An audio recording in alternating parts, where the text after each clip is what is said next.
காரகோ பவனாஸ்தி இதுக்கு என்ன அர்த்தம் அப்படின்னா 1 4 7 10ன்றது கேந்திரம். இந்த கேந்திரம் ரெண்டாவது அதுக்கான காரகத்துவங்கள்னு இருக்கு இல்லையா. இப்போது 3வது இடம் அப்படின்னு எடுத்துட்டா அந்த இடத்துல செவ்வாய் நின்னா இளைய சகோதரரை குறிக்கக்கூடிய இடம். 9வது இடம் சூரியன் தந்தையை குறிக்கக்கூடிய இடம். 7வது இடம் சுக்கிரன் கணவனோ மனைவியோ தனக்கு ஆப்போசிட் இணைவுன்னு இருக்கு இல்லையா, அதை குறிக்கக்கூடிய இடம். 6வது இடம் சனி.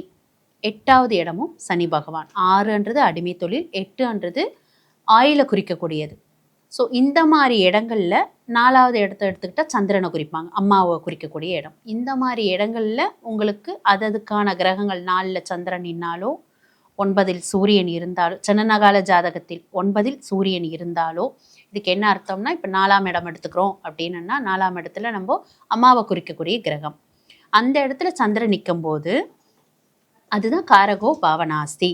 அதுக்கு என்ன அர்த்தம் அப்படின்னா, அம்மா உடைய கிரகம் சந்திரன் 4ல் இருக்கும் பொழுது அம்மாவால் பிரயோஜனம் இருக்கா அப்படின்னு கேட்டால் கொஞ்சம் கம்மி அப்படின்னு தான் சொல்ல முடியும். ரெண்டாவது 2 ஆப்போசிட் இணைவுகள் நடக்கும். அந்த இடத்துல குரு பார்வை பார்த்தாலோ இல்லை வேற ஒரு வளர்பிறை சந்திரனுடைய பார்வை அதில் விழுது அப்படின்னு சொன்னாலோ அந்த இடத்துல பார்த்தீங்கன்னா அவங்களோட எஃபர்ட் ரொம்ப இருக்கும்.